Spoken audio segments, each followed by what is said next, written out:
Hey party people, and welcome back to MVM. Today I'm here with a Just Played for Satori. This is by Local Games. It's a 1 to 4 player game. I played it 3-player, I played it solo, and I'm just going to kind of give you an idea of who it's for, who it's not for, and kind of my initial impressions.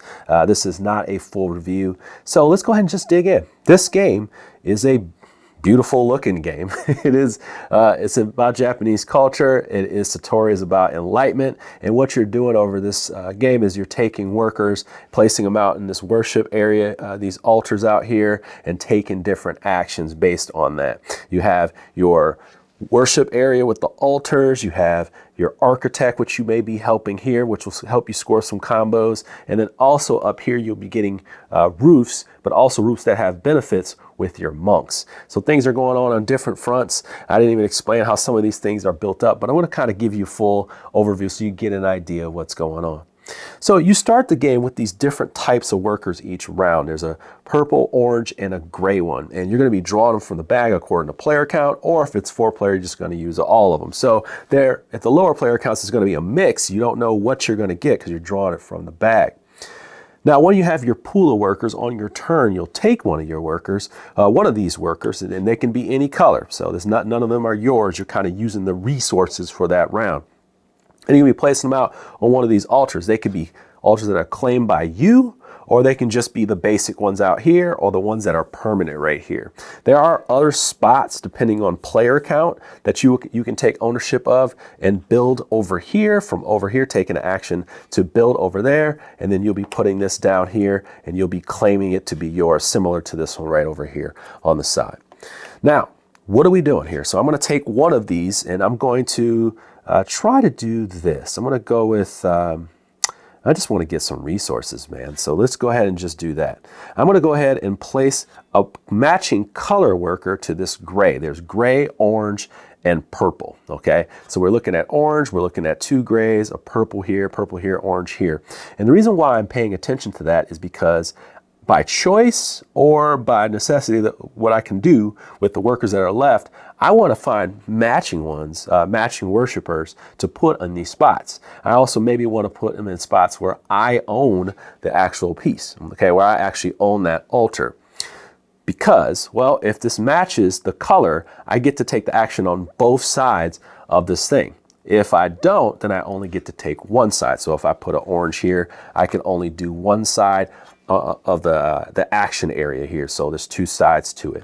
But I'm going to do the one that's matching. And also, if it matches my ownership one and I play the same color, I get to move up this offering track. And this offering track is one of those ways that you get bonuses for people interacting with your altars. And that's the reason why you want to build these out in different players. So if in all player accounts, you can build out on here. You can build over these, but you have to pay an incense, which I'm going to talk about in a second. It's really interesting. Things got a lot of interesting stuff going on here. So the offering track can be spent at certain points so you can get those benefits, but it would go all the way back down. So what are these? I'm just going to get resources. So I go ahead and I get a wood, a stone, a wood, and then on the other side, I get a wood as well. So I'm going to take those, put these resources off the screen. And that would be my turn. Now, this is an interesting part. Every turn, before your action or after your action, you can go to this palm area here, and then you can pay one of your incense resources. And incense are kind of like a kind of an extra weird, wildish, kind of getting extra actions resource. You can spend it up here on you can spend it up here to get tiles, these roof tiles, or just certain areas to kind of keep actions going, so you can get multiple actions because you only get 3 per round. So for example, here we have all these different actions that I can take, and if I spend an incense, I can take more actions. As a matter of fact, I'm going to get to that in a second because I still have something to do on here, and that's the sun. And the sun, you're going to have these sun areas up here in the mountains. All the mountains they'll be blank in the beginning of the game except for one that you place out.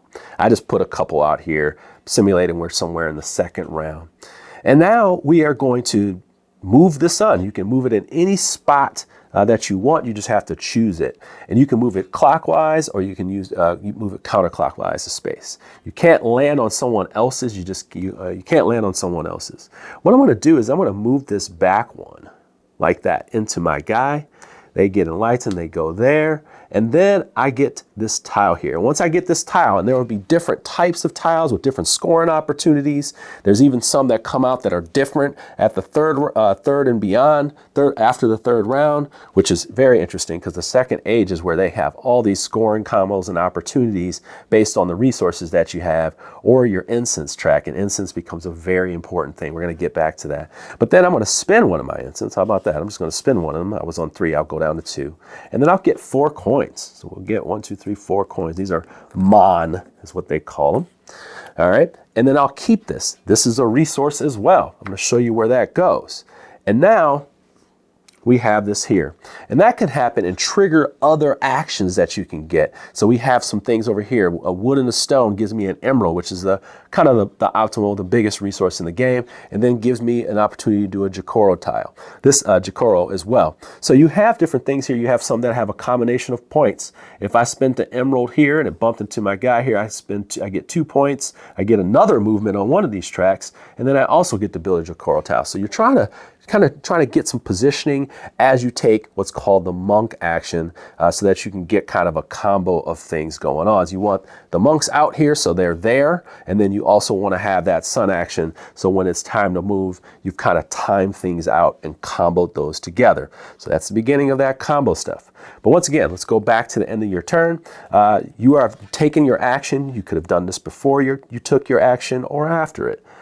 I'm going to spin an incense to go down here and maybe take an additional action. So maybe I take a sun action and move my palm down here to move on this area and activate this, okay? So I can do a combination of things to keep my turns going as I, moving through this round, because you only get 3 actions, right?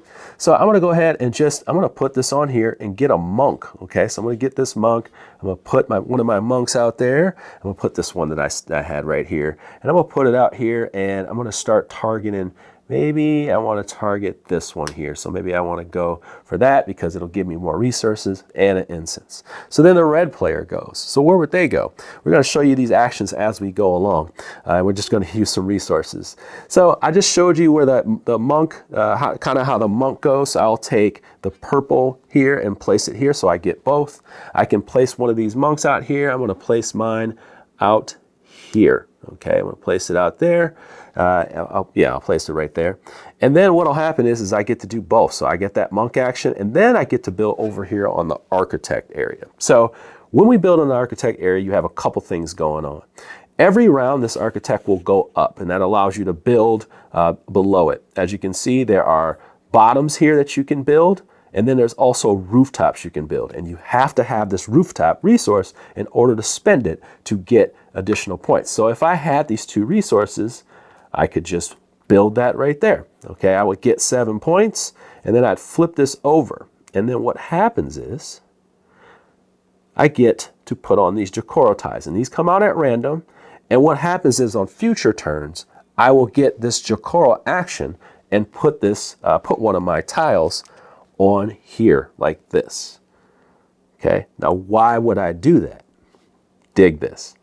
At the end of the game, and you can also do this action instead, so you can just build a roof, but you build it according to how high that person is. Get the points, flip it over like so, and add it on there.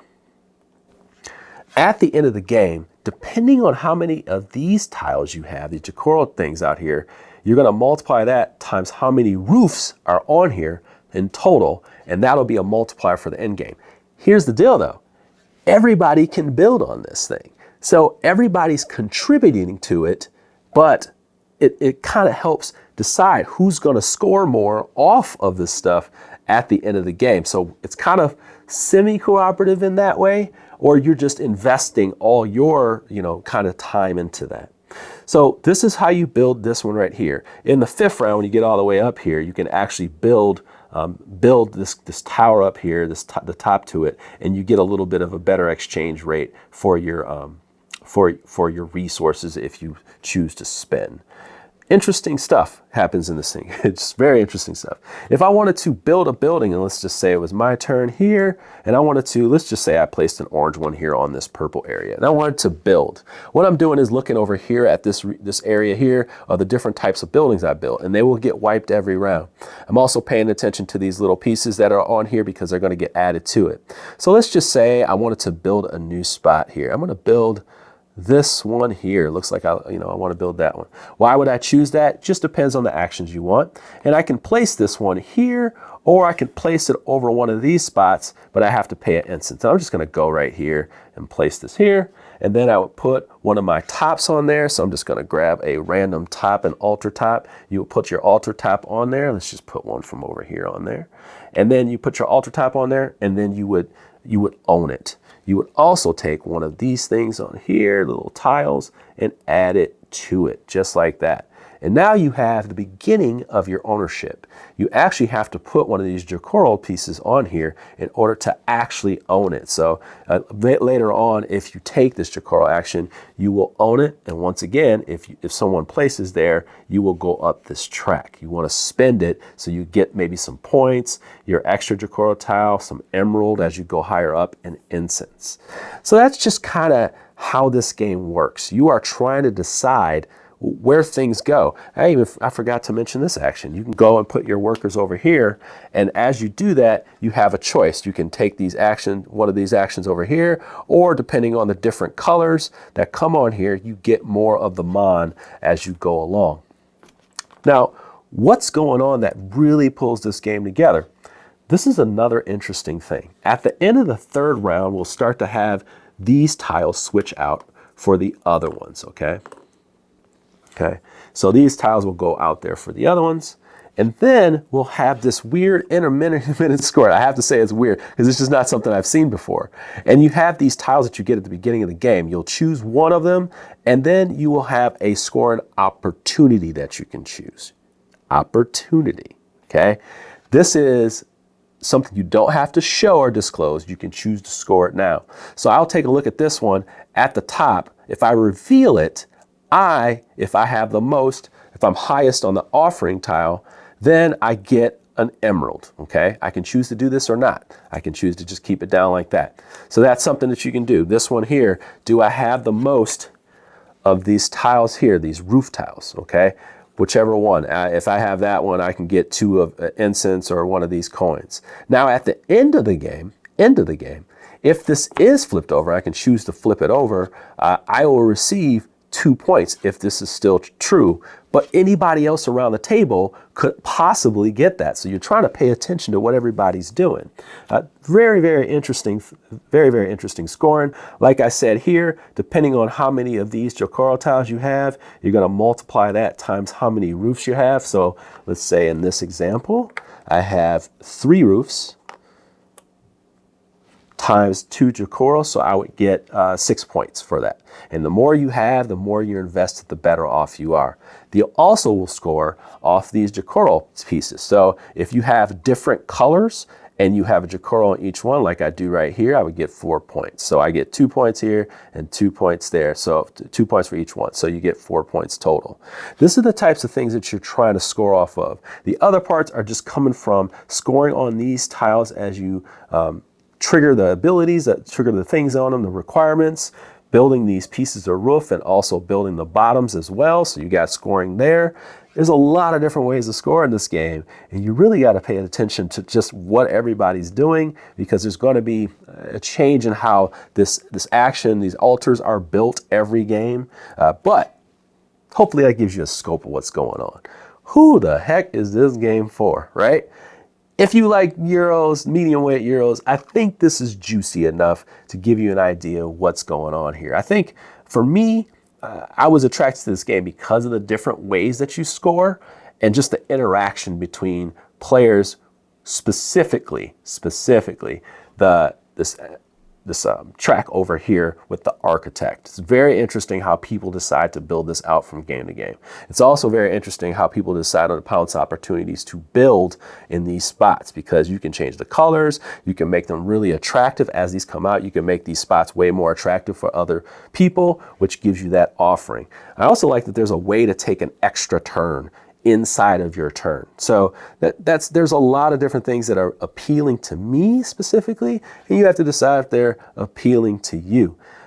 If you're blinded by beauty, this is a beautiful game. Okay, so I think that's one of those things that, you know, kind of drives people to at least take a look at the game thematically, and also I would say, of course, it's representative of what they're trying to do, but I feel like it's still, you know, very abstract. The theme is just, you know, it's based on that beauty, to me at least.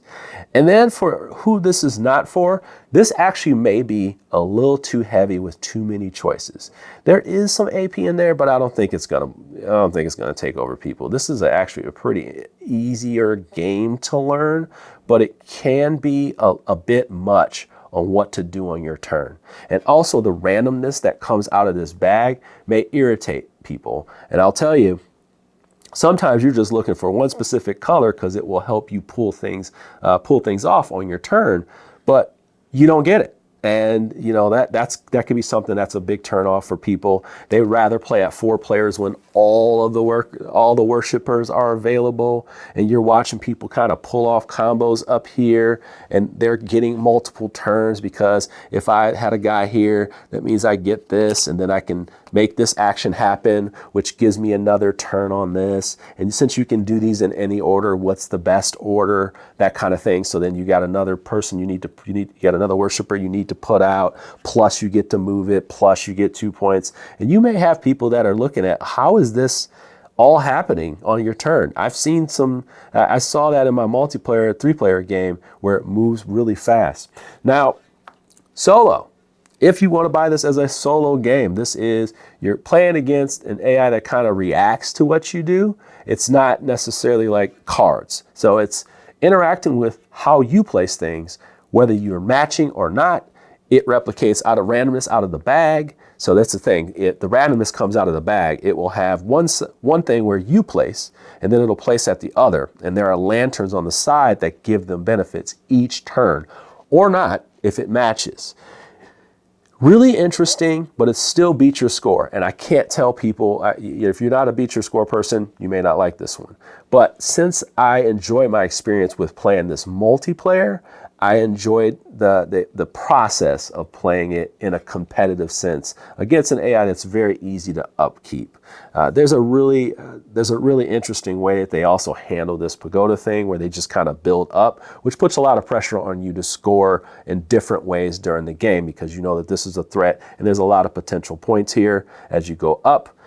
There is a lot of randomness, of course, what comes out of this bag. So you got to kind of be prepared for everything that may come your way. They're scoring multiple times off these tiles and they're banking them up. So you see a lot of pressure.